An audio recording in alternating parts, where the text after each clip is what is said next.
It is October 21st, 2021. This is the Daily Rob, and Rob is abroad having adventures, aren't you?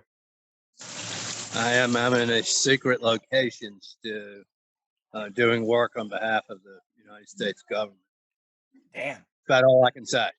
Okay. I don't want to get you in trouble. Yeah.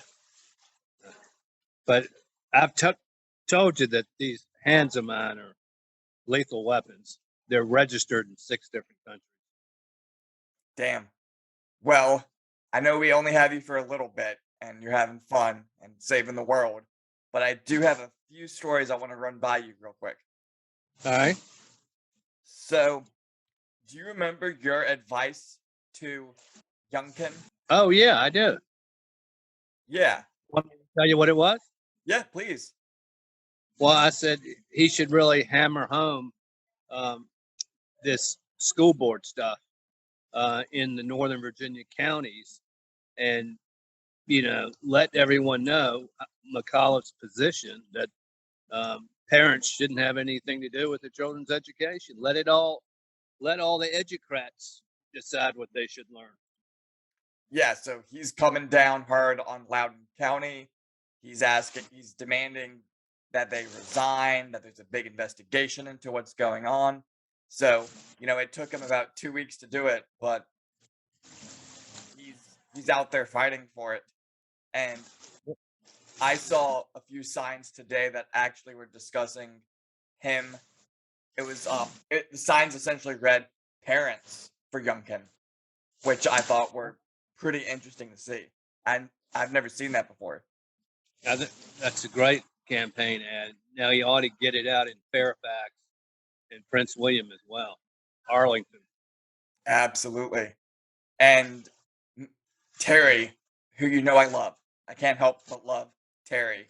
He reminds me of some weird brother of Lurch from the Addams Family, but he had a freak out on TV recently because he wasn't given those softball questions that the Democrats usually get.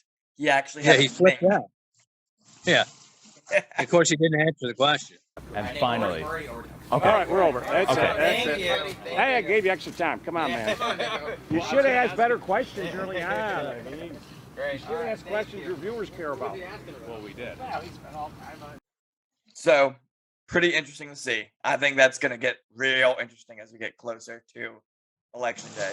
Well, after a while, your muscle memory on answering real questions deteriorates, atrophies itself because you've never been asked a tough question because the media kisses your rear end all the time. So I know you've been out there doing all this wild stuff today. So are you aware that the president had a rally in Scranton today? I heard about that. I also heard he was booed. He was booed as he went into the city. Now, do you know what wild as hell thing he said today? No, I don't. We're going to take millions and millions of cars off the road. Millions of cars. Imagine all the oil that's going to save. We will take literally millions of automobiles off the road. Off the road. Stu, I'm speechless. We don't need cars. It's, the way 99% of the world, the country travels. But hey, we can go back to walking or maybe riding bikes. Yeah, it's insane. And Did anybody cheer when he said that? What's up? Did anybody cheer when he said that? I don't even think there are people there at the rally. I think he goes to these places. I'm serious. I think they just go there and film it, and then they put 84 million votes, dude. No comment. So, pretty interesting, and I think we're going to have a seamless transition from the war on COVID to the war on climate change, and they're able to see all the wild shit they've been able to pull on us with COVID. And so now they're going to see all the wild shit they can pull on us when it comes to climate change. That's right. Create an quote crisis and instill fear in the populace, and the people will become your slaves. Absolutely. Now, third story is, guess which statue of a famous American is getting removed from New York City's City Hall? Is it Thomas Jefferson? It is Thomas Jefferson. Stu, the ignorance is incredible. And so this was decided upon by public art officials. The public art officials voted to have this removed, so they have the power to do this. Well, you know, the reason they do that is they want to stage this. They want to stage this as art and make it an art decision instead of a political decision because they think it'll be more palatable. But the real reason they're doing it is a political position because they hate everything that's successful. Yeah. And so the Black, Latina, and Asian City Council caucus, they put this forward as something that they requested be done. It's now been done. And so obviously de Blasio is for it. Now, Adams, who's running, he said this concerning it: there are a number of appropriate figures to honor in our seat of government who are more directly meaningful to our people and more reflective of our city's history than Thomas Jefferson. Why don't we suspend the Declaration of Independence for all those groups that think this way, Stu? Yeah. Now, Silwa, who I don't know too much about, he said, I know all about it. do we suddenly wipe out the images, the markings, the names of all those great patriots because they were slaveholders, and slaveholding was quite common at that time? So that was his comment concerning it. You know, Stu, the real argument, or what people ought to do, is celebrate the fact that there are no slaves today. And the reason there are no slaves today is because of capitalism. Capitalism freed the individual to go out there and make a living himself through a wage instead of being subservient to someone else. And that's something to celebrate because for the first time in 10,000 years, slavery is practically non-existent. It is non-existent in the Western world. So, guess who want all this stuff? What Marxism really is slavery. Everybody in North Korea is a slave. Yeah. Cuba, you're a slave. You can't own property. You know, you are a tool of the state. We interrupt our program to bring you this important message. But I'll speak to my own views on Thomas Jefferson. He's very complex, to say the least. The thing that is so troubling to people is that even someone who understood so deeply values of freedom and human dignity and the value of each life was still a slave owner. And I understand why that profoundly bothers people and why they find it something that can't be ignored. What do you think? Does the Jefferson statue removal go too far, or do you think it's just the beginning for how the country looks at statues of the U.S. founding fathers? I don't think it goes too far. Certainly Jefferson has a place in our history, but I don't believe he should have a place of the highest order. And public statues are such places. I'm not surprised that we're having this debate in a society where we have a history of racial discrimination and oppression, and we've now said we want to prevent that. It's not surprising that people are reevaluating their heroes.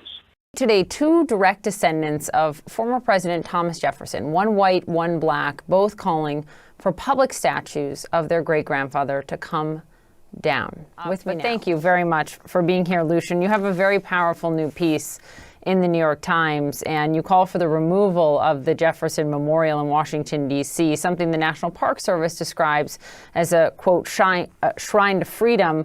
But here's what you write, quote, The memorial is a shrine to a man who during his lifetime owned more than 600 slaves and had at least 6 children with one of them. It's a shrine to a man who famously wrote that all men are created equal and yet never did much to make those words come true. Excuse me, are we going to take down statues to George Washington? How about Thomas Jefferson? What do you think of Thomas Jefferson? You like him? I do. Okay, good. Are we going to take down the statue? Because he was a major slave owner. Now we're going to take down his statue. So you know what? It's fine. You're changing history. You're changing culture. Understand what's going on around you. You are in a state of war, and you have precious little time to save yourself.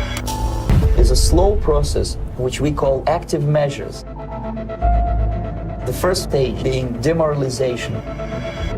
It takes from 15 to 20 years to demoralize a nation.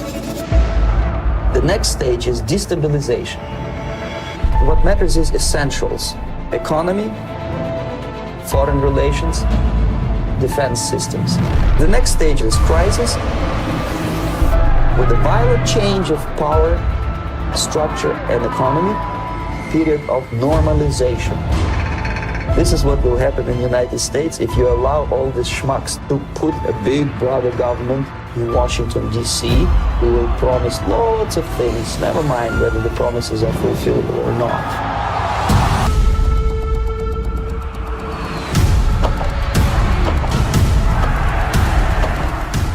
And now back to your regularly scheduled program. Guess where I went to for the first time today.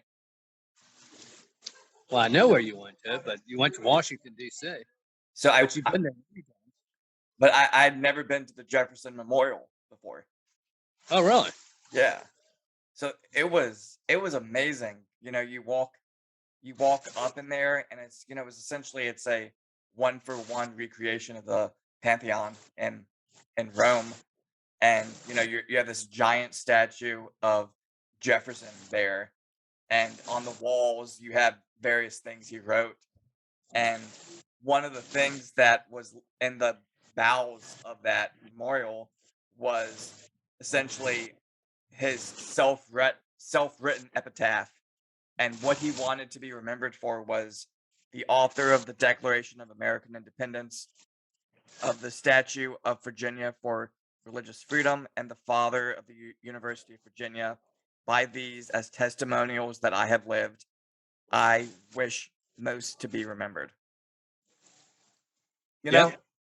3 worthy causes. Being president didn't mean anything to him.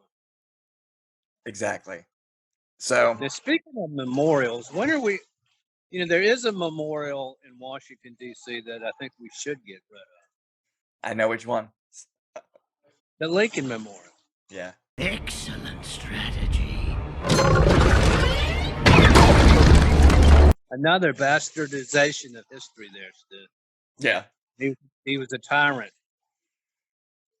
Well, I know you're busy and I know you're having fun, so I don't want to keep you for too long. But could I have the honor of the words of wisdom for today? Well, Stu, since we were talking about a great Virginian a little while ago, how's this one? Is peace so sweet or life so dear as to be purchased at the price of chains and slavery? Forbid it, Almighty God. I know not what I know not what others say, but as for me, give me liberty or give me death. That's a good one. So, when Patrick Henry was the innkeeper at a Hanover tavern, a young Jefferson would come through. And so, these are the words of Thomas Jefferson that I like to sing most today. God, who gave us life, gave us liberty. Can the liberties of a nation be secure when we have removed a conviction that these liberties are the gift of God? Indeed, I tremble for my country when I reflect that God is just, that his justice cannot sleep forever. Commerce between master and slave is despotism. Nothing is more certainly written in the book of fate than that these people are to be free. Establish the law for educating the common people. That is the business of the state, to effect and on a general plan. Damn, Stu, that's a good one. Yeah. That rates right up there with the tree of liberty must be replenished with the blood of patriots. Yeah. He was something else. That's why he's on the wall over there. There you go. And I'm surprised, being a deist, he was so strong in his words there, Stu. Well, yeah, and I could get into why I think he believed it that way, but yeah. But you go have fun. You have fun now. All right, Stu. I'm doing it for America. Okay. You're a patriot. Bye. Later. See ya. The time bomb is ticking. With every second, the disaster is coming closer and closer. The danger is real.